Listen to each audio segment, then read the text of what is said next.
My name's Albert Whale, and today we're going to talk about beyond compliance because compliance is not the end point. Compliance is a starting point, which was intended to get organizations to better understand what are they protecting and how are they doing it. So compliance is the starting point. There is no end goal with compliance except maybe security. And we're going to discuss who we are and some business security ideas and concepts, what tools, compliance, maybe go over a little bit about reactive and proactive. I don't know how many people here know exactly what's going on, but those are items that need to be discussed so that we have a clearer understanding of how are we protecting the organization. And as Adam eloquently said, AI is affecting everything that we're doing, only it's making it faster. Not always better, but it's certainly faster. It's going at machine speed, which is changing the threat landscape. Today, I'm here to present.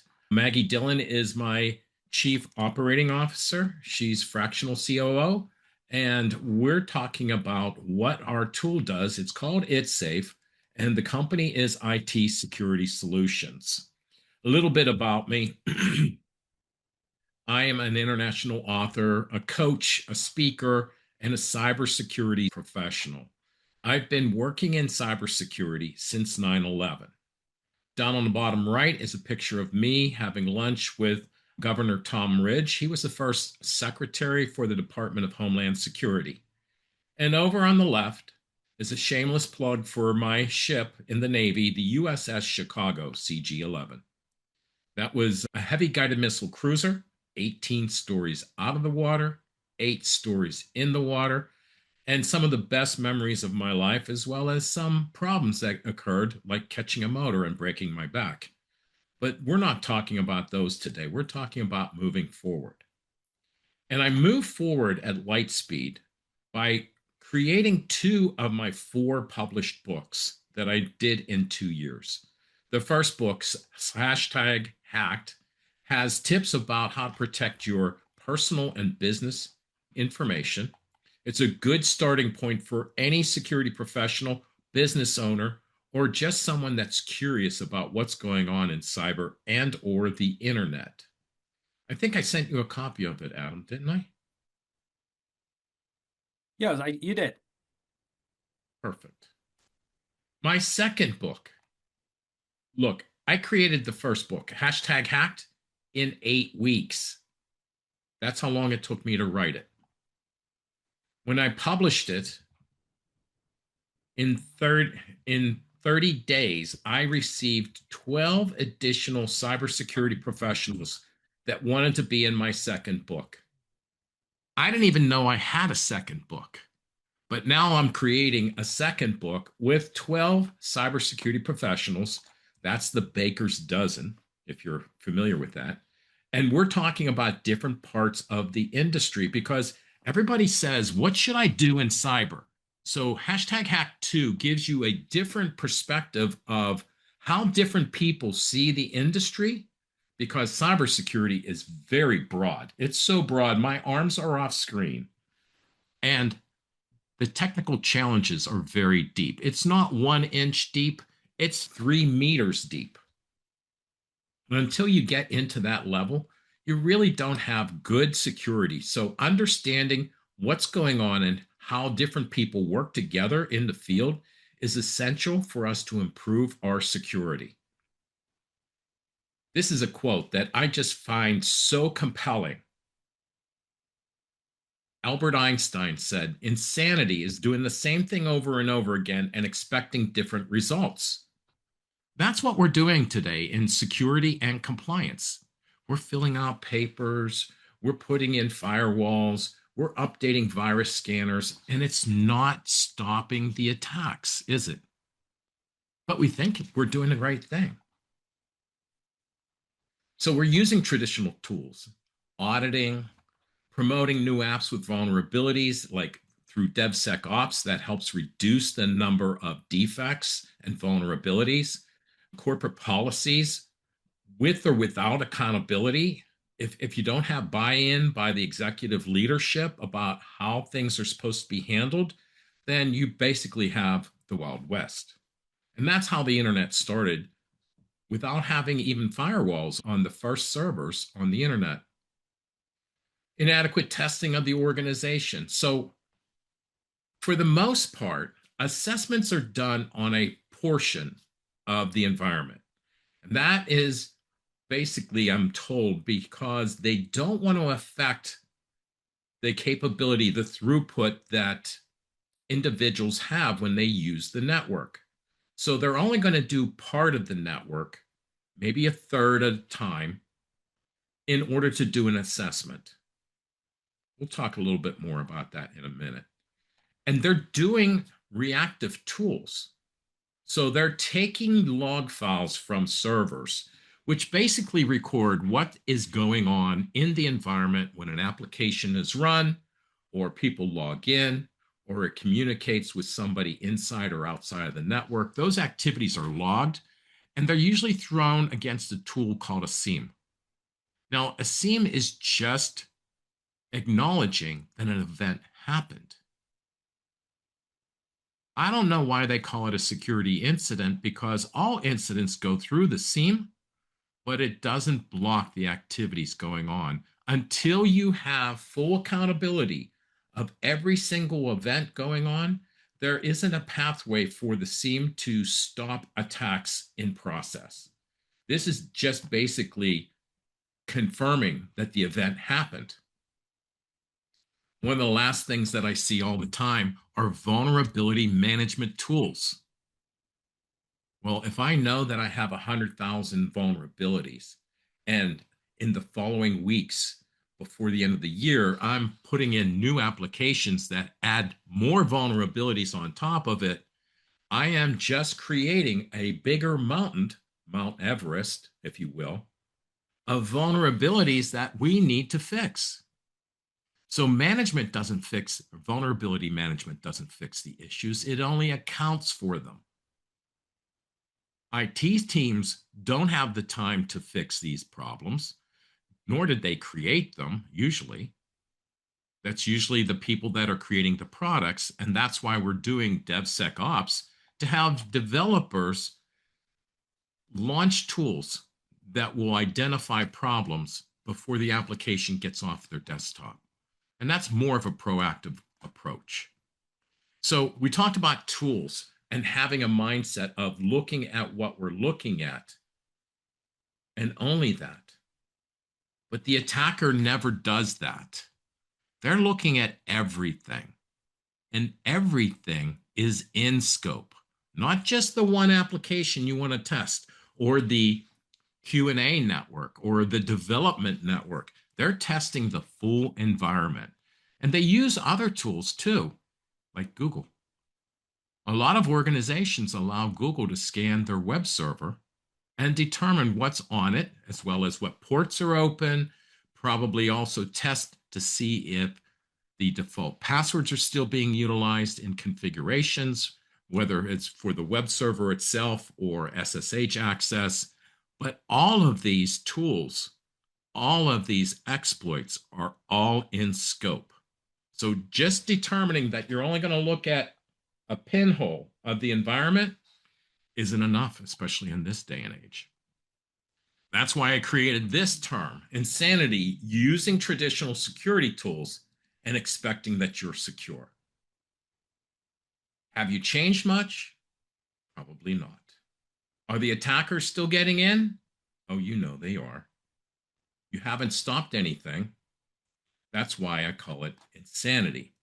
Now, this presentation is meant for you to wake up. So you're not going to be able to unsee the events that I'm bringing forward. This slide depicts Morpheus talking to Neo from the movie The Matrix. And Morpheus is offering Neo the red pill to see reality for what it is, or the blue pill to go back in his slumber in the Matrix itself and live the life that he thought he was living, which wasn't reality, right? The only way to cross that bridge and understand both sides, is to take both pills. You can't be single minded. Only when you discover the full truth about what's going on in the environment can you see what the reality is presenting. So, business security. And I'm calling it business security because when I say cybersecurity, a lot of people tune out. But if I'm going to help them protect their business, business security seems more appropriate. And these things that we're doing with business security, we need to understand more about. The traditional tools. I talked about firewalls and virus scanners being part of the traditional tools. They're set up to focus on known exploits and vulnerabilities. If it's unknown, or if it's built in to the fabric of the device, these tools don't understand it. I'm going to ask you a question. How many people have a cell phone?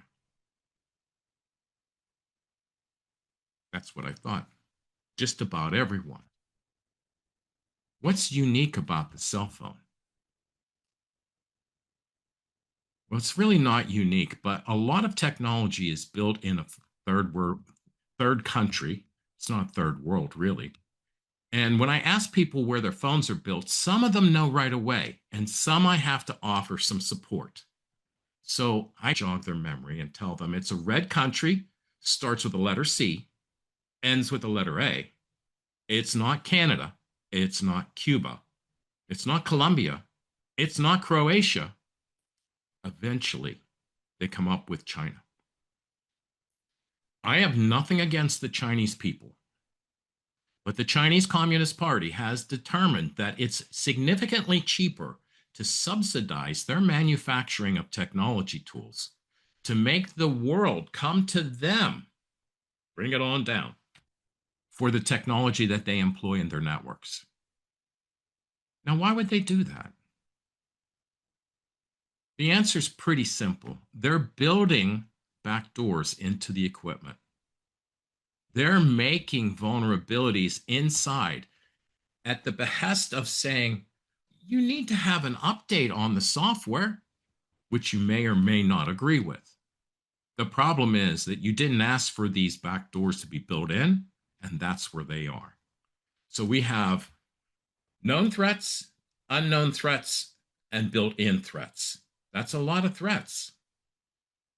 Compliance tries to take the argument of, if you're a business of this structure, like a military installation, a government installation, a large-scale business, a global business, a business that accepts credit cards or houses healthcare data, all of those compliance techniques fall under the compliance structure over here in the bullet points. What I want to focus on a little more is CMMC. And CMMC is the Cybersecurity Maturity Model Certification. That has become standard practice now with the Department of War, formerly known as the Department of Defense, so that all third parties now have to undergo a CMMC certification. This is a risk assessment on steroids that talks about the entire network that is going to host data that is vital to the operation of the project that you're working on, whether you're a prime contractor or a sub vendor. CMMC certification needs to be done for these contracts to continue forward. And lastly, as part of our tool bag, is reactive versus proactive.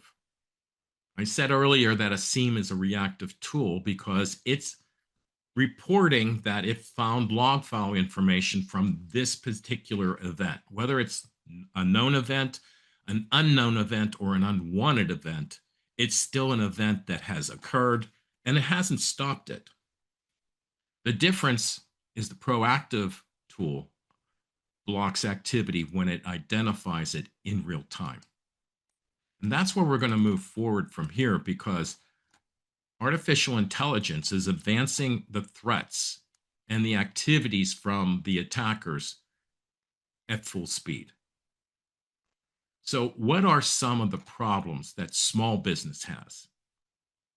And small business is vital to the country's economy, not only because it helps give jobs to people that are local to us, but because they're more agile and mobile. They also work with larger business that can't accommodate every single transaction or product that they need to have in order to fulfill their business needs. So, the first thing I come up with is there's not enough cybersecurity professionals. And for small business that's running on a lean staffing model, they can't afford a $100,000 a year cybersecurity professional. So they're working with their IT staff. But IT staff work with tangible objects. Anything that you can plug devices into or update firmware or things of that nature, it's a physical device. Cybersecurity is a nebulous concept. And you have to understand how things work in order to understand how it breaks. The best analogy I can come up with is if you have a brain tumor, you're going to go to a doctor that specializes in brain surgery. Because if you go to the podiatrist, he's not going to know how to handle it. He might even say, everything's fine, don't worry about it. Your foot looks great, but you were worried about the brain or the tumor that's in your brain. So, not everybody has the same understanding about what's going on. Not all the tools that we're using can see the threats inside, can see the weaknesses, and the adversary that's already in your network is going to remain in your network undisclosed, undetected with today's tools. That's why testing is performed also without the users. But every time there's a data breach, there's a user in the network. Is that odd? I don't find it so odd because while we might not be the reason for every exploit that's going on, we also don't all have the great understanding of what keeps them secure. And their computer, their personal device that they take home on the weekends and surf the internet because that's what you do anymore, they don't have the protection of a security operations center like a lot of businesses do. So we talked about small business not being able to afford cybersecurity professionals. The other problem is we're missing professionals in the marketplace today, and the cost for these people is increasing significantly. And if you're using an MSP, a managed service provider, I do think that they have a purpose for most businesses. But I defer back to what I said about IT professionals understanding technology and devices, but not necessarily the nuances of what cybersecurity is and how to stop the attacks from happening. That's a different level of understanding. That's the brain surgeon instead of the podiatrist. The IT professionals aren't necessarily cybersecurity aware. They're focused on the business, not the security. Their workload is already overwhelmed, and they are working feverishly 24/7 to keep the business running. And cybersecurity uses different tools that IT uses. So today's tools cannot see the threats. I think we've reiterated this again, and I think it's significant enough to deserve repeating because detection on known threats is fine, but detection on unknown threats is what's completely missing. That's the 0-day threat. How did they get built in?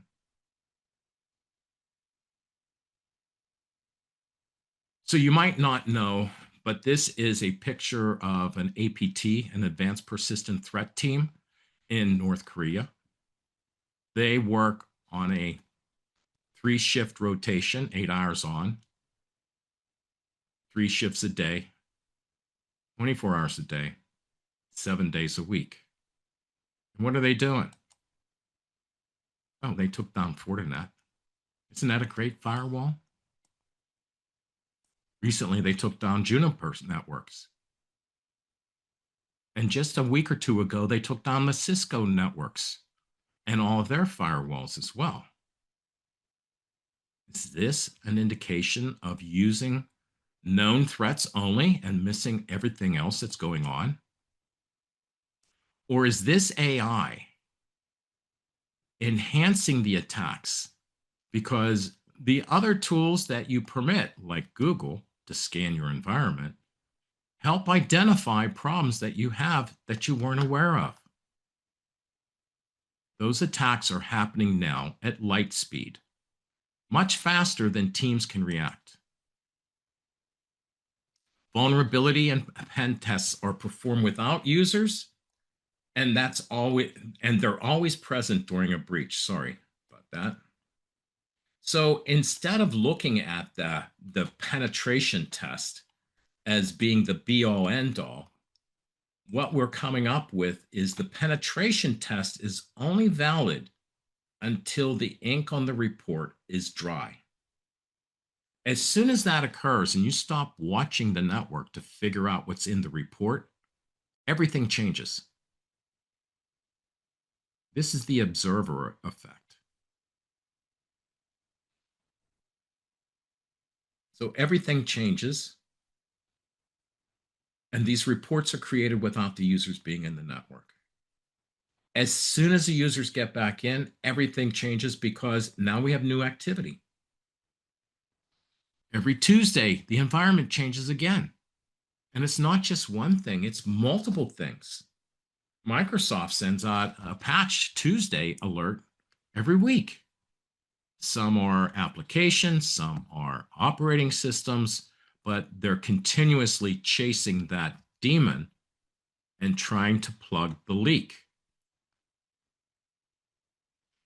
Once you find the issues, who's fixing them? Remember that vulnerability management? Who's fixing the vulnerabilities that are in the management tool? And how fast are we making them go away? Probably not as fast as we'd like. So I like to employ Occam's razor. That means it's the simplest thing. That's the best explanation, and that's usually the correct one. Number one on the list is compliance is not security. It's a good starting point. It's a good activity for organizations to have. And if you don't have a baseline report, you should get one right away. It will be eye-opening, even if it's not the entire network. Assessment reports of 60 lines are significantly easier to read than ones of 1,200 lines.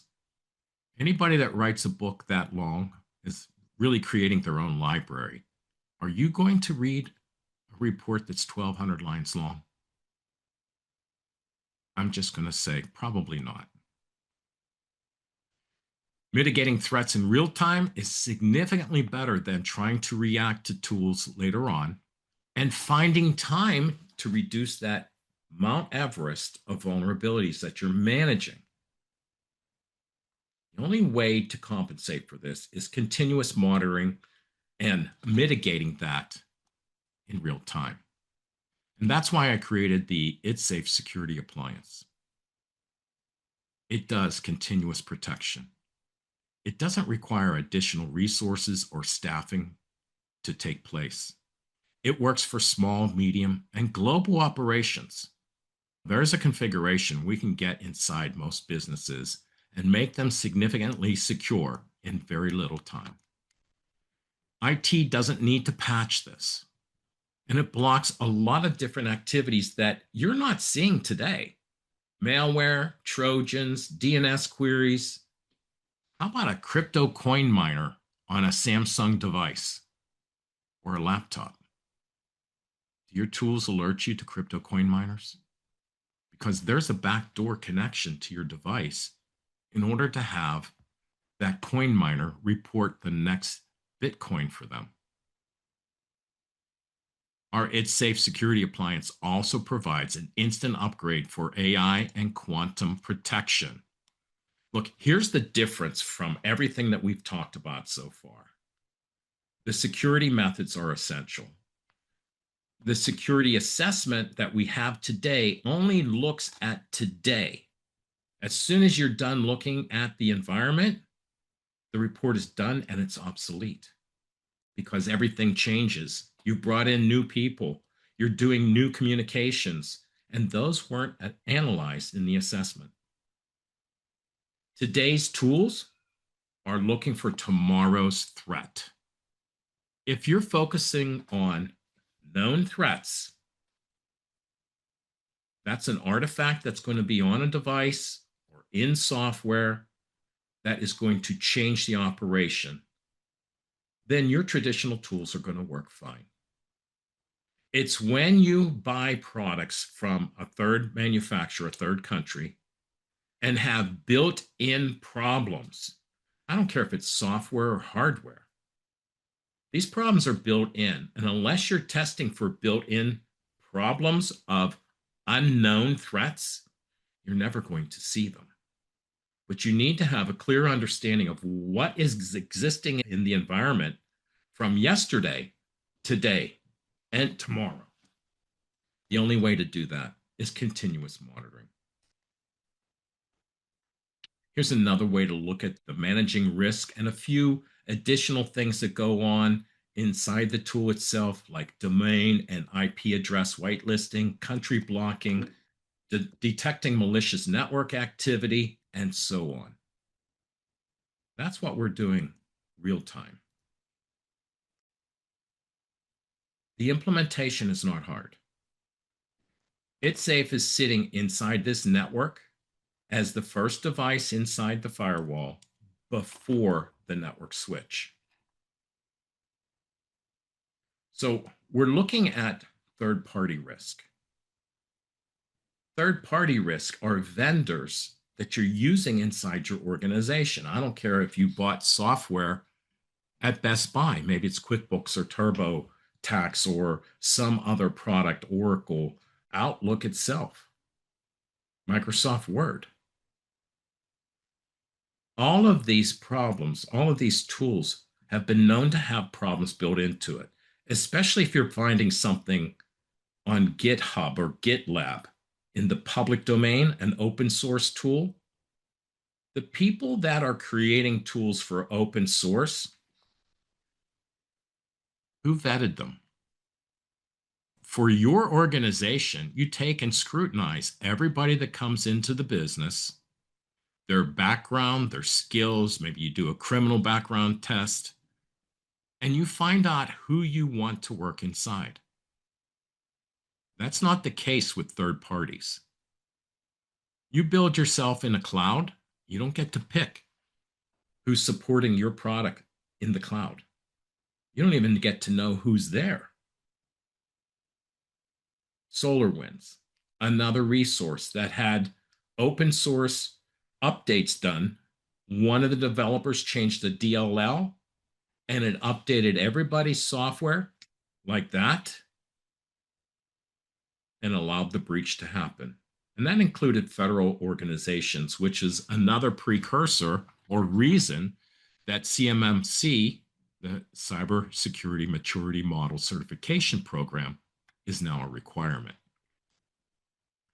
Vendors deliver goods through the internet connections. Remember the day you used to get a CD or a DVD to insert into your computer? And that was all you needed. Now you get updates, whether you like it or not, through the network.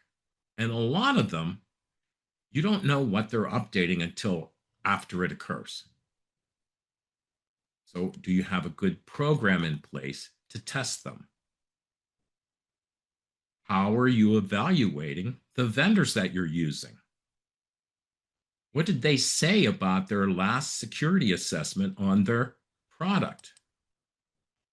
This third-party risk program is new, and we're aligning it a lot with what's going on with the Cybersecurity Maturity Model certification for the Department of War, the government, because all of those people, all of those vendors, they're all third parties to the government, to the military, to everybody that's on a contract through sam.gov. How does that work for your business? It's safe. Our cybersecurity appliance takes care of 27 of the CMMC level 2 requirements. And we do that for other certification and compliance requirements as well. So It's Safe is our cyber safe easy button. What I'm showing here is a list of countries that were found inside a network where It's Safe was working. What I'd like to do now is to share a little bit of a real-time demo with you to see what It's Safe's doing. So let me set up to get this moving forward.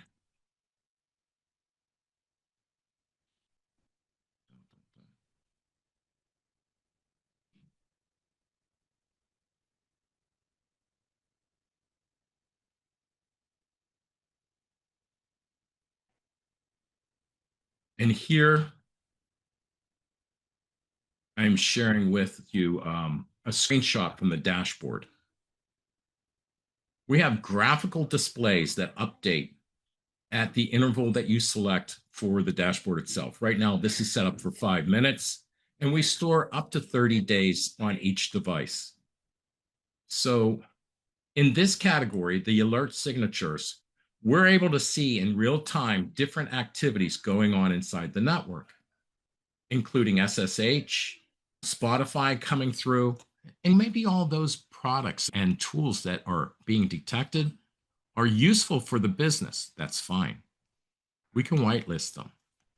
But did you really need to have a scan to the .cloud network? Because .cloud is not .iCloud. Don't be confused there. A lot of things happen, and they're doing it on purpose because it looks similar to what you do. Another DNS query to .tor, which we align with the Tor network.